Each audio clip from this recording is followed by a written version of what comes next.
Comment on s'est rencontrés? En fait, quand j'étais étudiante, j'avais l'habitude d'aller au cyber une fois par semaine pour mes recherches, mais en même temps, je m'inscrivais sur des sites de rencontres. Commençais à demander, on me proposait des filles de gauche à droite, des amis me proposaient des connaissances. Mais quand je parlais avec cette fille-là, ces femmes-là, ça ne donnait pas, il n'y avait pas vraiment ce contact naturel. Là, quand tu rencontres ton âme sœur, tu dis oui, la voici. Et c'est là où j'ai commencé à m'inscrire sur des sites de rencontres. Je me suis inscrit sur ces sites-là. Moi non plus, je n'étais pas quelqu'un d'habitué des réseaux sociaux. Non, je n'allais pas vraiment dans les sites. Je m'inscrivais sur des sites de rencontres. Une fois, je suis allée et puis j'ai trouvé 4 messages sur un site. Je me suis dit, c'est qui ce gars qui insiste à ce point? Et j'ai lu ces messages, j'étais vraiment surprise. Je lui ai répondu et après quelques semaines, quand je suis repartie, il m'avait réécrit plusieurs fois. Là où j'ai commencé à l'écrire, elle ne me répondait pas directement. Elle prenait 2-3 jours avant de répondre.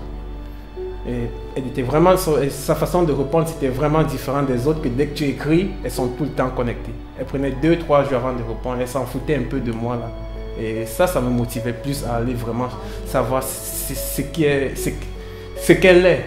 Je voulais vraiment tout connaître d'elle. Elle ne voulait pas tout me dire. Et moi non plus, quand j'écrivais, j'avais un profil masqué. Donc mon numéro de téléphone, c'était un numéro du Cameroun. Donc c'était comme si j'étais au Cameroun et je suis en train d'écrire à une fille qui est à Yaoundé, moi je suis à Douala. Au début, il m'a menti qu'il vivait à Douala. Et après, il me dit, je suis au Canada. Moi, je ne croyais pas aux histoires à distance et tout ça, ni aux histoires d'Internet. Moi, c'était juste pour m'amuser. Mais bon, on a commencé à échanger. C'était en 2012, au mois d'octobre. Et en décembre, il est venu au Cameroun.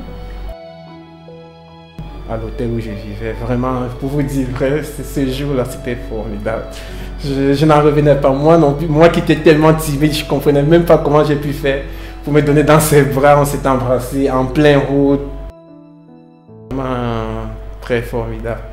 Maintenant, pourquoi je n'ai pas choisi une fille au Canada, c'est que c'était, comme je vous ai dit, c'était que je cherchais une fille avec qui on avait les mêmes valeurs. Au Canada, c'est difficile. Et à l'époque où je suis arrivé, moi, je voulais absolument épouser une fille camerounaise.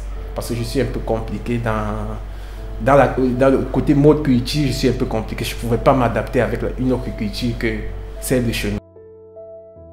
La première fois que je suis arrivée au Canada pour le retrouver, il m'attendait à l'aéroport avec un gros nounours, un pot de fleurs. C'était avec tous ses amis. J'étais surprise parce que tous ses amis étaient venus m'accueillir. Ils m'ont vu, on s'est mis à crier, on s'est embrassés.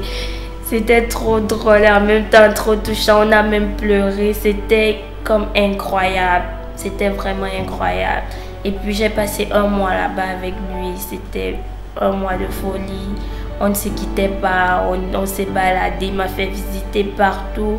On a voyagé, on est allé au chutes du Niagara. On a vraiment profité des un mois à fond. Et c'est là que j'ai conçu Zoé, notre petite fille.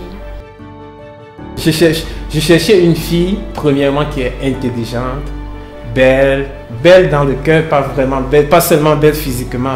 Je cherchais une fille vraiment belle dans le cœur, une fille compréhensive, une fille calme, posée, et tout cela j'ai trouvé en Brenda.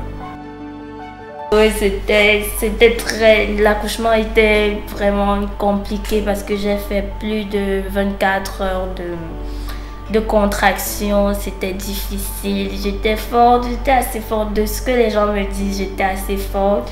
Mais lui, il ne pouvait plus supporter. Hein. Il pleurait même. Il se disait, si l'enfant d'autrui meurt ici, qu'est-ce que je vais raconter à ses parents? Oui, donc c'était tellement difficile. À 6 h du matin, le lendemain, Zoé a poussé son premier cri. Et c'est lui qui a coupé le cordon.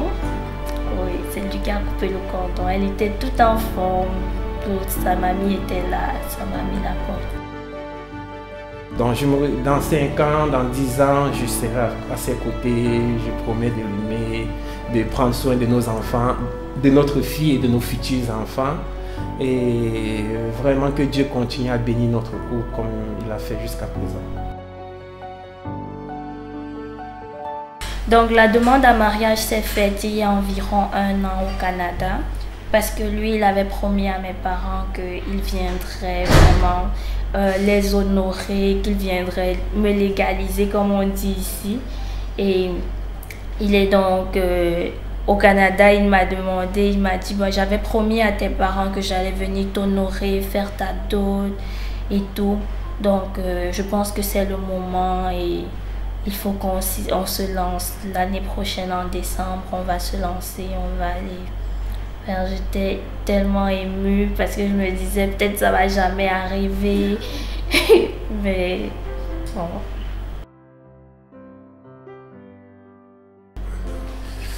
Un message que j'aurais pour Brenda, c'est que Brenda, je te dis, je t'aime beaucoup. Ne change pas, reste comme tu es. Et sois toujours cette fille que j'ai connue il y a de cela 5 ans. Ok. Donc, le message que j'ai pour toi, Franck, mon guerrier pour la vie.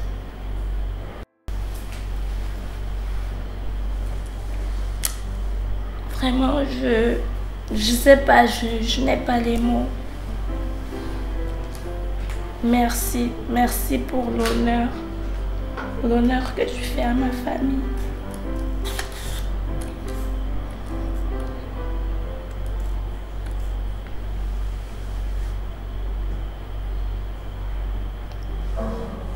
Merci d'être fidèle à tes paroles et reste tel que tu es. Je t'aime, chérie. Je t'aime.